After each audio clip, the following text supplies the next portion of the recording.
Vamos voltar apenas à noite do dia 17 de abril de 1857. Anotações históricas um tanto romanceadas por um espírita, também pesquisador da história, Canuto Abreu, reproduzida numa palestra magnífica de Divaldo Pereira Franco, quando das comemorações dos 150 anos de O Livro dos Espíritos, há 10 anos passados. Diz Canuto de Abreu, repete Divaldo Pereira Franco, que naquela noite o pedagogo francês Hippolyte Léon Denis Rivail estava um tanto ansioso, com dificuldade de conciliar o sono. O dia seguinte, 18 de abril, era um dia especial. Ele era um homem de ciências, um homem de letras, um homem de estudo. Seu pai era magistrado, ele era filho único, e seus pais haviam decidido, quando ele ainda era muito jovem, dar a ele uma educação que à época seria dita de vanguarda. Remeteram para o estudo, para um cantão na Suíça de fala alemã, onde situava-se o castelo de Verdun, comandado então pelo pedagogo Henrique Pestalozzi. Pestalozzi, que deixou influências marcantes na pedagogia e até hoje suas ideias são aplicadas ali, no Instituto de Verdun. A proposta era que os mestres não fossem meros transmissores de conhecimento, porém fossem facilitadores de conhecimento, estimulando a pesquisa, estimulando a indagação por parte dos alunos.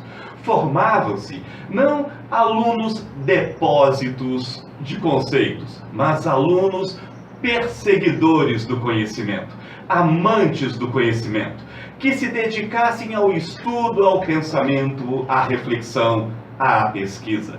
Nesse ambiente cresceu o menino Hippolyte Léon Denis Rivail e, muito jovem ainda, destaca-se por sua inteligência privilegiada e substitui inclusive o mestre. Pouco mais do que adolescente, já substitui o mestre na direção da escola. Vindo a Paris posteriormente, casado com Madame Amélie Boudet, ele se torna um grande contribuinte da cultura francesa. Apresentou vários trabalhos, projetos de estudo para a Universidade de Sorbonne.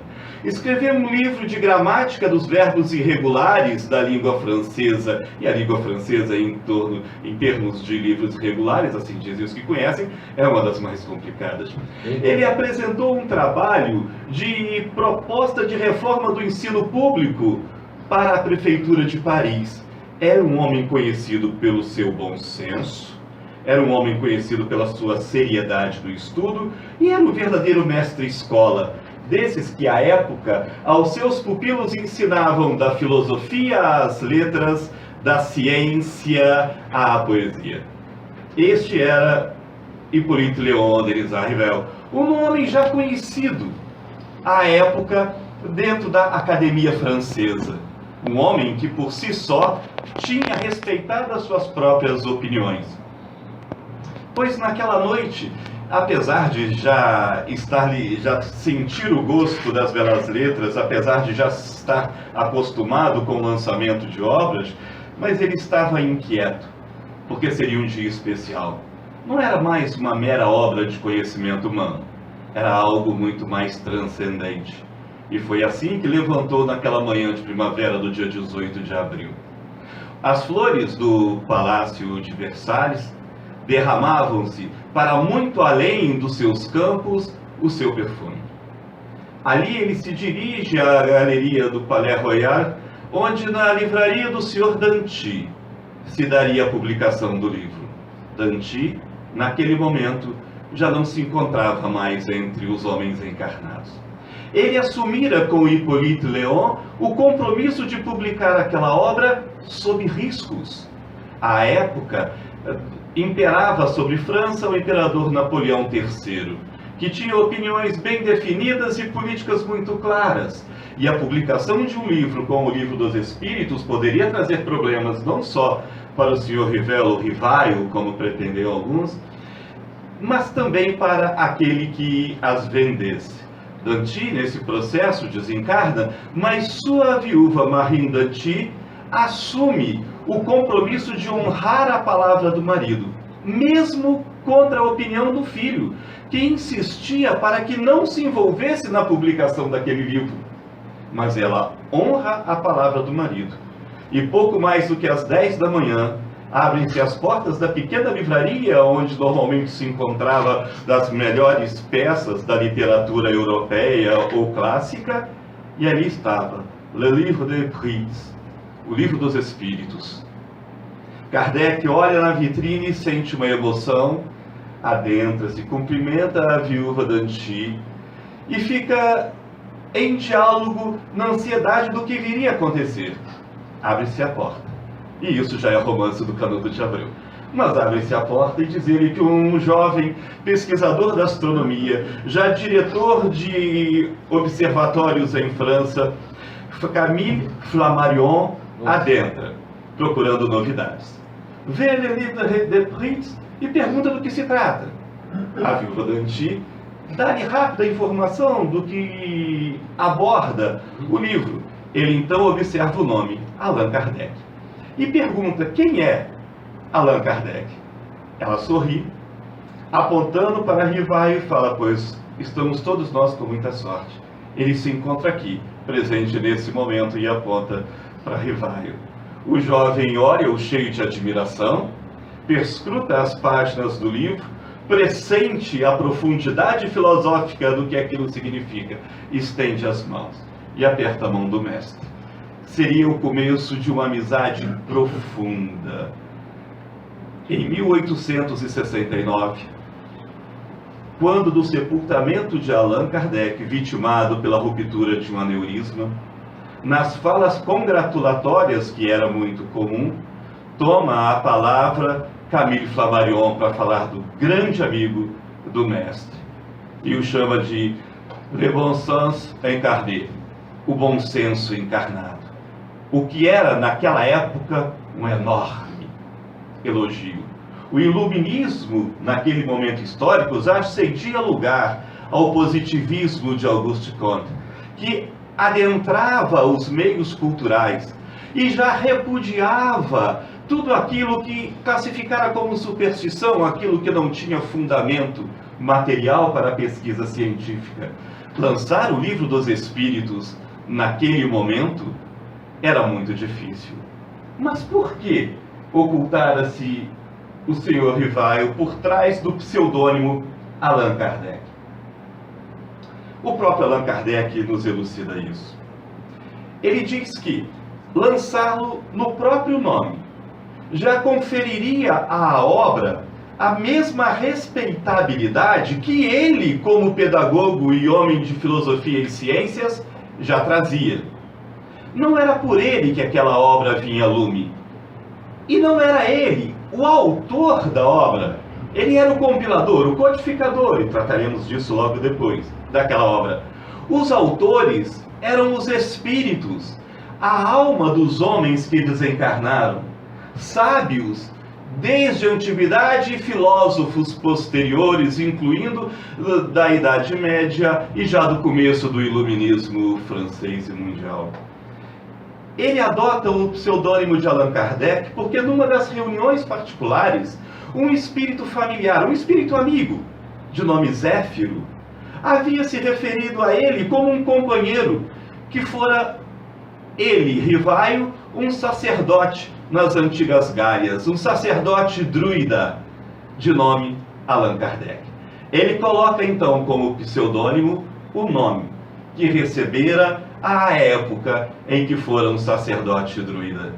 Assim, tirava de si mesmo toda a atração que aquele nome poderia exercer e todo o conceito que aquele nome poderia conferir Hippolyte Léon Denis Rivaio, e deixa à obra, ao seu conteúdo, toda a atenção. É ali, naquela manhã do dia 18 de abril de 1857, num livro tabulado em 2 colunas, com 501 questões, era esse o número de perguntas da primeira edição de O Livro dos Espíritos, que estava lançada uma doutrina filosófica e científica de repercussões morais religiosas, e que viria para dar continuidade à revelação que já começara com Moisés, fora desenvolvida por Jesus e agora consolidava-se com o Espiritismo, que lhe faria a ponte filosófica e científica para que também os homens, dados ao pensamento, pudessem adentrar na moral máxima, da moral mais perfeita que existe no mundo, que é a moral cristã. Aí nós tivemos então, Dimas, a descoberta da imortalidade da alma, então.